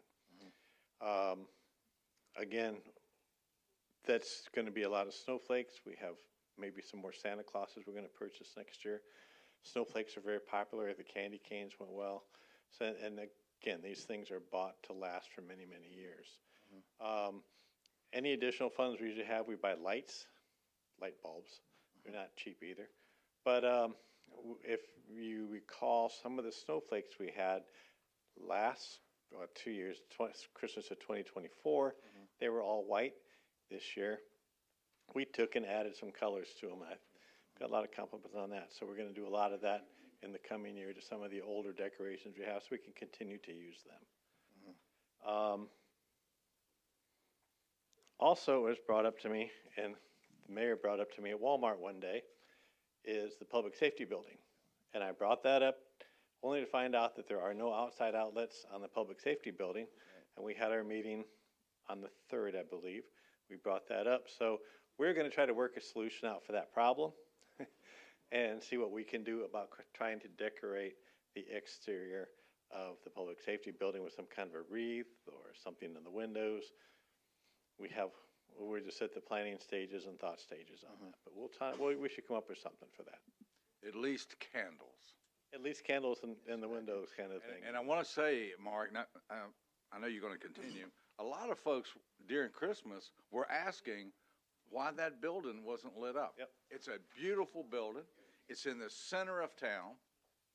Why don't we have lights on it? And it's right next to, well, not quite next to City Hall, which has a wreath on each one of the doors, each side, as well as I think there's 3 candles in it.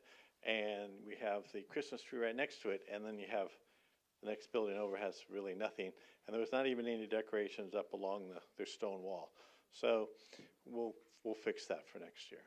It sounds like a good opportunity for the Christmas committee to work in partnership with the residents of that building. Well, we brought it up to them. We've talked to them. That's how we found out there's no outside outlets. But we'll talk with them. And I know the chief pretty well. I see him frequently. But we'll figure out what we need to do and what they would like to have done with it, because they do have that big waiting area there too. So maybe a wreath can go in the big glass entryway. We might be able to do something with that. So, as I said, we're only in the planning stages. We just brought that up at our last meeting, and we got everybody starting to think about what we need to do on that. Well, we have 10 months to figure it out. Well, less than that. It takes to order the stuff, but yeah. Commissioner Mitchell? All right, you remember that old movie, What About Bob? What about Trade Street? Well, we thought about that too. Okay, number one, Trade Street is its own little enmity, but we talked at our last meeting what we can do there. We need to go look and see if there is power plug-ins on those poles. If not, get that done. Not all those poles do have power to them, but we can easily put up some snowflakes. That'd be our minimum. And one of the issues we had on Main Street, if you notice, we had double decorations, big decorations on the inside, small ones on the outside, simply so that a semi-trailer doesn't catch one of those $1,000 candy canes or whatever else we had up and destroy them. So, but we could probably easily do, if they have power to it, and if we can get power to it, we can easily put up some snowflakes.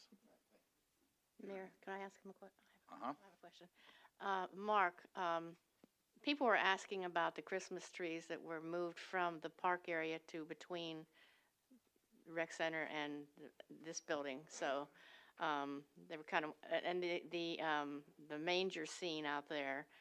Is that as big as the one that was down at the lake park? Because people are saying that it's I think it's the same one that very used to be down at small. the lake.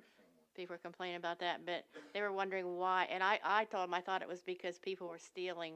Now, the trees are the same trees. That's actually Chamber Okay. of Commerce thing. They were and- wondering why they were moved from the lake park to that area that they're Because at now. people got upset with it being down at the lake.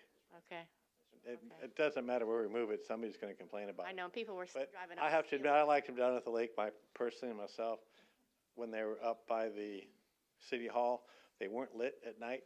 There were no ambient lights, I guess we'll say, for those trees. Some of them were lit up at night, some of them weren't, but there was no additional lighting spread down on them. And that would, if we continue with that, we'll have to look at something, and that'd be more Parks and Rec than it Yeah. would be. Chris will take how to light that area up, even if only temporarily. Are you going to put something else in place of the trees that were at the lake park? So those trees were not even Chamber of Commerce. They weren't part of the Christmas committee. That's a separate entity altogether.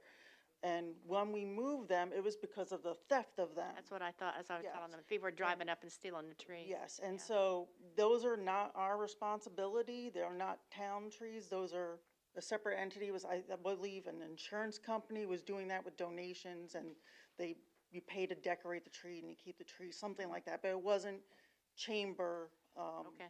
Yeah. And it started, Mr. Mayor, and actually, the first time we did our shit, it started as a fundraiser, because the Alms House was the first benefactor of the fundraiser event. Are there any questions? Actually, I have a question that has to do with our Christmas decorations, the wreaths, because I believe Dan was gonna look into, remember how the wreaths were stolen? In shipping, they were when you ordered them, they were shipped. We ordered 8. Something happened with Four the of them delivery. delivered and 4 were not, but there was a falsified signature. They're talking about the delivery we got, and something happened where it never came, but it was almost like some fraudulent activity in terms of someone got it from us, but I think they were talking about us looking into it to see. We'll look into it. Ashley did tell us we submitted a claim, but I have to check with Ricky to see what happened. I remember the claim. I know we submitted a claim. I just don't know what the response of the claim was. And we also looked at putting on the bridge, there's 4 light poles on the bridge, about putting something on there, but they're fiberglass, so they cannot support the weight of You see the kind of Christmas ornaments. The underpass? Hmm? The underpass with the rail? No. The underpass is the railroad. That's a whole. Okay, I was gonna say, okay. The bridge over the dam. The bridge over the Okay. dam. The walking bridge. And there's 4 light poles there, but they're fiberglass. Yeah. They would look nice with some wreaths or something on it, but they will not support the weight of a decoration. No. So, any questions? Anything else from Mark? Okay, we thank you very much, sir. Arts and Culture Committee is next. Okay. As always, welcome back, Joanne. Arts and culture. Okay, 12K. Hello, Hey, how you doing? Hey. I'm Vivian Scott. I'm the chair of the Arts and Culture Committee. And we are the newest committee for the town of Hope Mills. And in our short time, we have co-sponsored 2 theatrical productions for Artist Village Community Theater. And we have also received some artist sketches for a mural to reflect the culture of our community. The mural has been an ongoing project since we started, and it's a lot. and it's a lot of work, and it's a lot of moving pieces, so we're still working with that. And we are seeking to get that commission done in 2026. We're also wanting to sponsor an Arts Day for a special needs camp for children in the community, as well as a preteen and a teen arts camp, and a senior readers theater production, which could incorporate our senior citizens, where they can just come out and have a lot of fun. Questions? I love that special need idea. I do too. I think that's really, really great. Any questions from the board? Vivian, we thank you very much. Have a great evening. Historical Preservation Commission. Dun, dun, dun, dun, dun. Let me see, where is this one at? Hi, I'm Sharon Reeves. I'm the chairman of the Historical Preservation Commission. You should have received in your emails, number one, a copy of our goals and achievements for the last term and what we're looking at. Right now, we are got a lot of things on the burner. We're still working on updating. It's like every time we think we have the historic district updated, something has changed or grown or whatever. So we're working on that. I'm working with Emily, and we'll be working with Emily so that we can have the historic district guidelines put in place to help. I don't know how to explain it. It's the guidelines, for example, that you would use if you were going to upgrade your property or wanted to do something with your property. What are the historic guidelines for our district? And every commission has to have one. And it's kind of a booklet. And it covers everything from windows and landscaping and historical hardware and things like that. So we're working on the updating of the, not updating, we've got to create a whole new handbook for the Historical Preservation Commission guidelines for the town.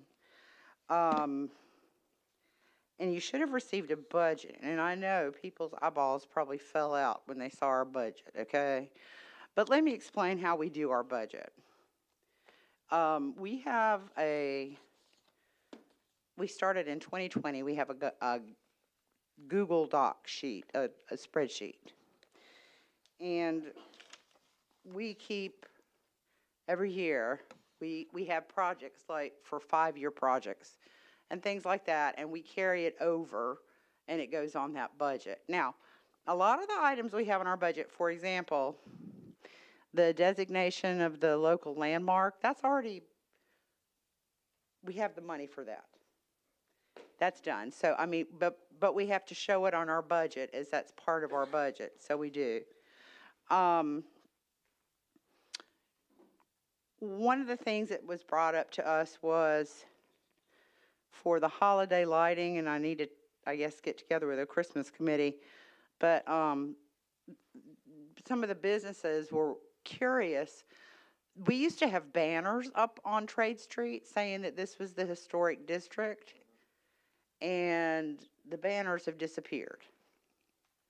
And nobody knows where the banners are.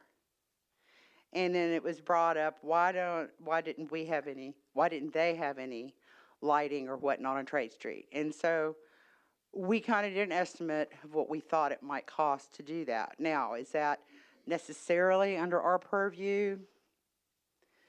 I don't know. But I'm saying we did put it on our budget because it was a request, and it was from the historic district. Another thing, and we've talked about this before, is restoring the chapel doors, which is an ongoing project. And also Where are we with the chapel doors? Well, And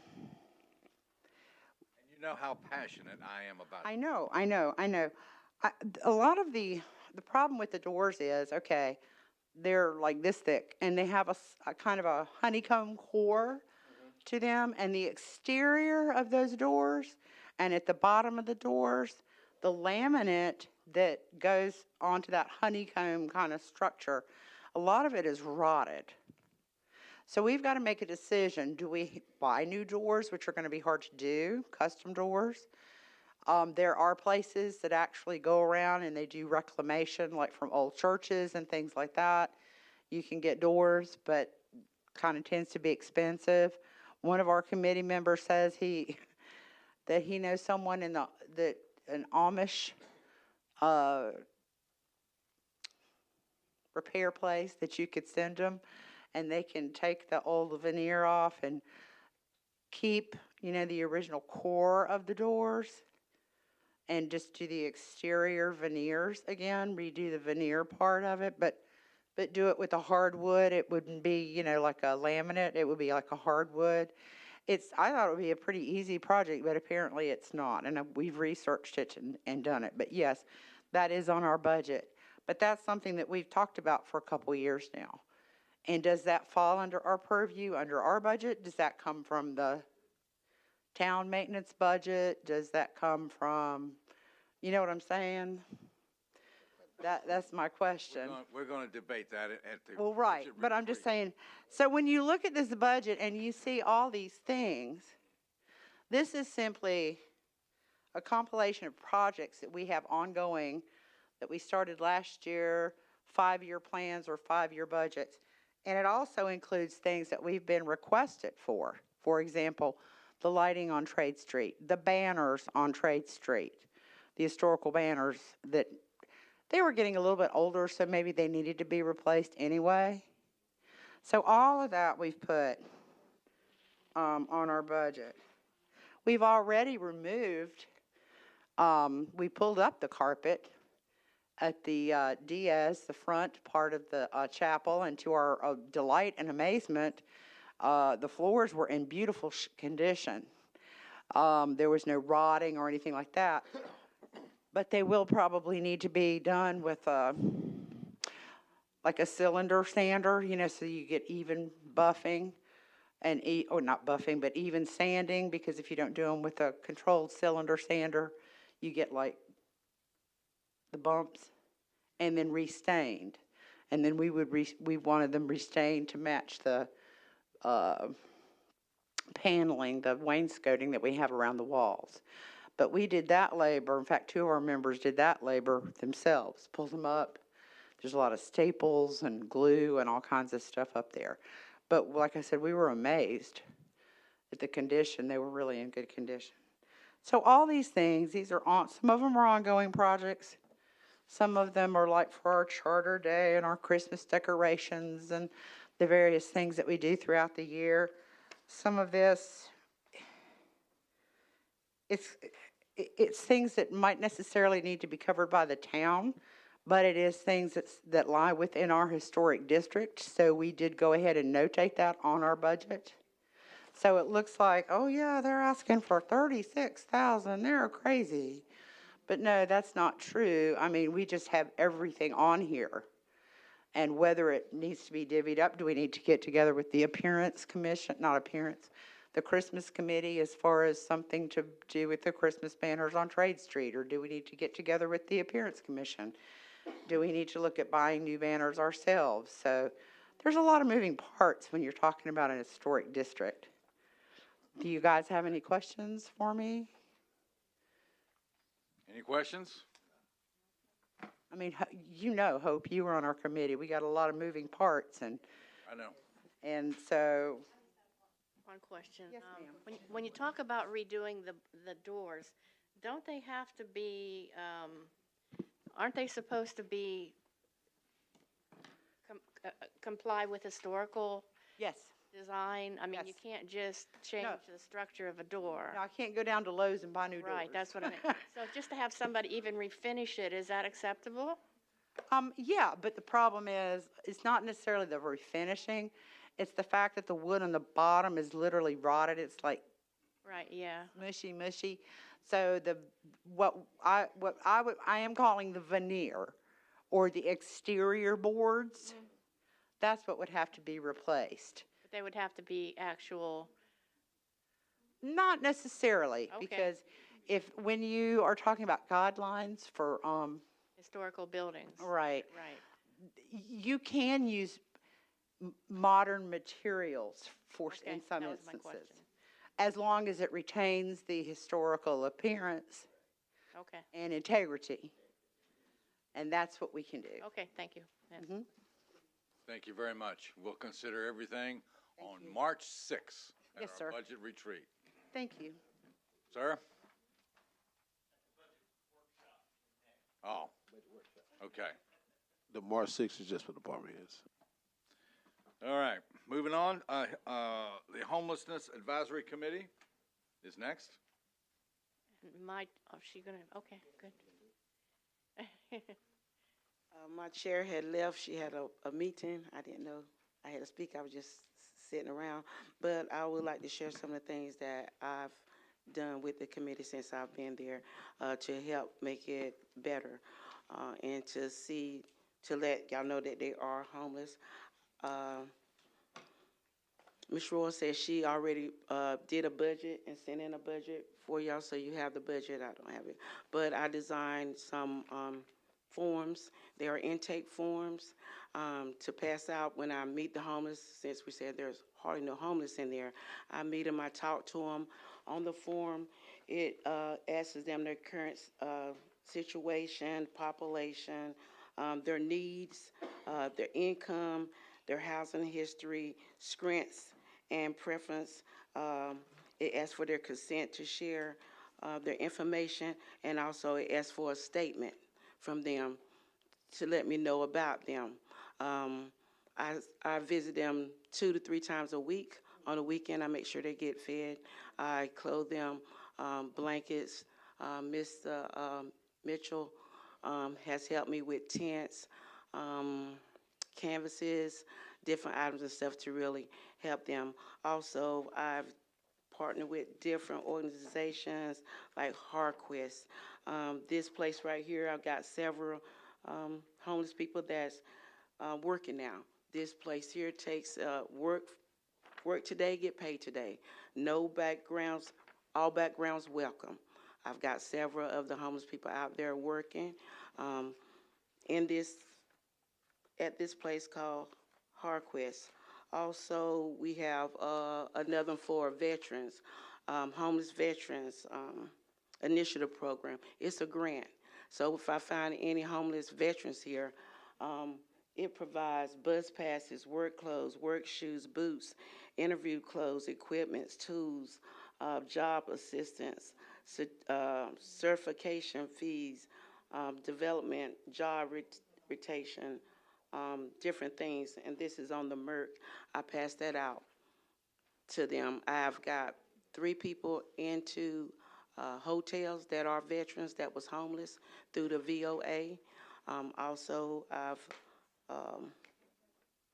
got 2 people in rehab through one of the programs. So that is my little information that I have for you. I'm sorry I'm not have all the information that you might need, but I just try to let you know some of the things that we are doing, and we are making a difference out there. Yeah, we've got, it's comprehensive in the packet, so we've got all of it. All right. Any questions from the board? None? We thank you very much. Thank you. Prime movers are next.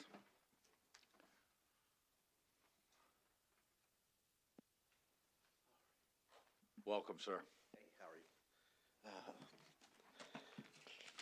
So thank you for allowing us to speak tonight. Tiffany is also here as well. Just giving a special shout out to Tiffany over the weekend, Valentine's Day. She went out, pretty much took lead and charge on getting everything out to nursing facilities to make sure people can enjoy the Valentine's Day. So big kudos to Tiffany. Kind of highlighted probably a few main highlights. Was the scholarship is finally active. It's a lot of work, a lot of time, changing things, adjusting things, but we're finally there. So if you know a rising junior, senior that goes to Southview High School, it's available money from doing community service. The biggest thing about it is we want to make sure we reward the future leaders of tomorrow, but also do it through community service. The only thing that's required is coming out, helping us with events that are coming up. And it's a $1,000 scholarship for two students, $2,000 total.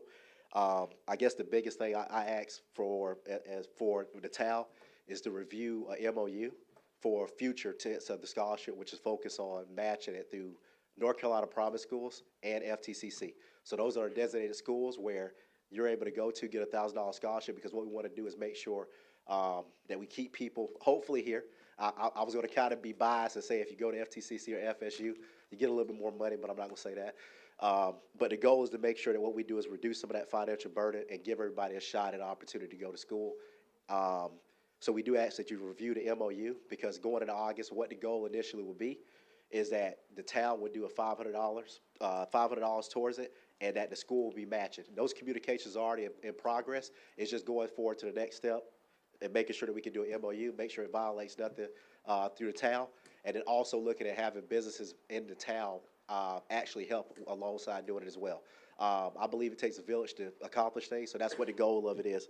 But a lot of our events this year are centered around mainly getting outreach and engagement out in the community. So we got a refresh logo, so getting that information printed out so we can be at every event this year. So that what we can do is eventually, the goal is what I want is that we bring in individuals from Southview to replace me and Tiffany and keep pushing it forward, so that what we do is retain the youth here and we keep growing Hope Mills, bringing more millennials here, and they do better things than what we're doing. That's the goal at the end of the day. And then what we're doing in November is August is going back to adopting a teacher. Typically, people do book bag drives. What we thought is a lot of early teachers coming in, they spend a lot of money on school supplies. So I think last year we were able to do about 7 teachers and provided with school supplies. So when they went into Southview High School, they were ready and good to go, and they had to take it out of their pocket. It's just a little bit different concept from book bags to more helping the teachers that are early on. And then we also did a Thanksgiving drive. We provided families with 10 meals from Southview. And when I say 10 meals, it's a full, complete meal, so they have no money coming out of their pocket at all. What's happening this year with that is with Food Line and Hope Mills, they're going to take a big initiative on it, so it may be even lower than that cost, and we're planning to double that this year. And going back to, I missed one big thing.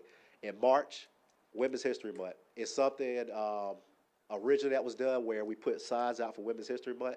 We want to bring that back because women are very, very important in U.S. and I think we don't give enough recognition for Women's History Month. Last year, me and Tiffany did something at Superior Bakery. You live and you learn. Most people didn't know what we were doing. We were giving out donuts right in front of the donut place.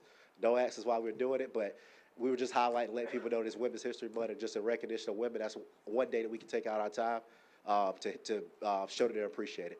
So what we're planning on doing is putting signs and pending collaboration. We're going to be putting signs out highlighting women difference makers. And what I want to look to is more local women leadership. Typically people see the people on TV, but they didn't think about the people here that make decisions and that highlight and pretty much push things forward. So that's what the goal of what we're planning to do.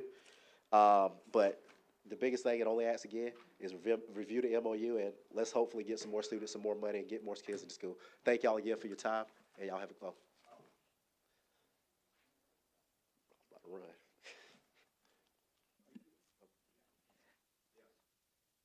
Mayor. I can send the email over. We went back and forth about it. We wanted to get it off the ground. And the reason why, because we knew it took a lot of time to get that for the MOU and make sure that process can get approved. We knew it was going to take a lot of time. So we're like, this year what we're going to do is we're going to self-fund it through the budget. But what we're going to do is pretty much make it self-sustaining, where basically the schools that we're going, kind of the schools that we're going to be working with, have them fund half of that dollar amount. So that dollar amount next year will be less than that. It'll actually be only $1,000. And then hopefully what we can do, if we can potentially expand it and open it up to more students, that's what the eventual goal is.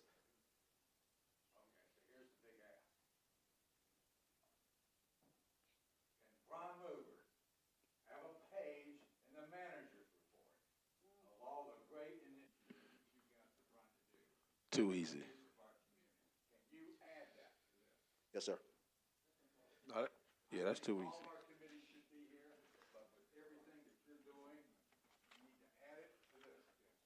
Hey, that's 3 more pages.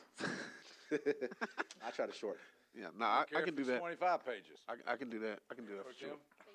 I just want to say, as a liaison, working with Prime Movers, it's been awesome doing that. And that collaboration with arts and culture, they had already left. But yes, the Women's History Month, so that's going to be a collab as well. Absolutely, absolutely. Mr. Mayor. Let me know when you're handing out donuts down there. I mean, We ain't doing it no more. We ain't doing it no more. Okay, Mr. Commissioner Mayor. Mitchell? I think all the committees should have a page, especially when they do their quarterly report. Okay. All right, any other questions? We thank you very much. That concludes our Absolutely. committees. Absolutely. Y'all have a good night. We'll move on to item B. Thank you. Item B is review and approval of Homelessness Advisory Committee proposed event schedule for the use of the parking lot. That's under tab 10. If everybody sees that, it's in your packet. I'll make a motion to approve it. Okay. We have a Second. motion? Have a second? All in favor? Seeing none opposed, the motion carries. Item C, acceptance of the Wilt O'Brien first quarter report, and it's under tab 11. Anybody want to speak with this one? This is just a quarterly report. I don't think you have to approve it. You're just accepting it. I think it goes to Mayor Pro Tem's question that she asked about the mural grant. Ingrid did say that based on the hours projected, they actually are probably coming in less with the number of hours utilized. And so they are anticipating that they'll have some extra hours with the remaining billable dollars that they have to possibly pursue the grant. We're going to do the grant. They're just going to see if they can do it on the current allocation. If not, we'll bring the next allocation to you at the next board meeting. But this is not something that requires approval. It's just acceptance of the quarterly report that we usually get from Wilt O'Brien. The importance of working with Ingrid and the grant writing program that we have. That's the main part of this report, is where it is the opportunities that we continue, especially if we're trying to fund this 2.3 project that's coming up that was presented to us tonight. That the services is invaluable to the community, and there's so many great opportunities. Okay, do I have a motion to accept? Motion to accept. Second? No further discussion. All in favor? Seeing none opposed. Item 9, I'm going to ask the board to completely move item 9, committee liaisons update on committee activities, to March 2nd. I like that. Second. I got a motion? Yes. Motion. I got a second. Any discussion with this? All in favor? Quickly? Motion carries. Ashley, we're moving the whole thing to March 2nd. Item 10, Mayor Pro Tem. I move that we conduct a closed session pursuant to North Carolina General Statute 143A6 to discuss personnel matters. Okay. Have a second? Second. All in favor? All right. We'll be back momentarily. Wait a minute. Okay, we're returning back from closed session. Mayor Pro Tem. Mayor, I move to seal the minutes of the closed session until such time as the release of the information would no longer frustrate the purpose of the closed session and further, no action was taken. Okay. Our last action is staff comments. I don't think we have any, given it's 10 o'clock tonight. Do I have a motion to adjourn? Do I have a second? Second. All in favor? We are adjourned. We'll be back in March.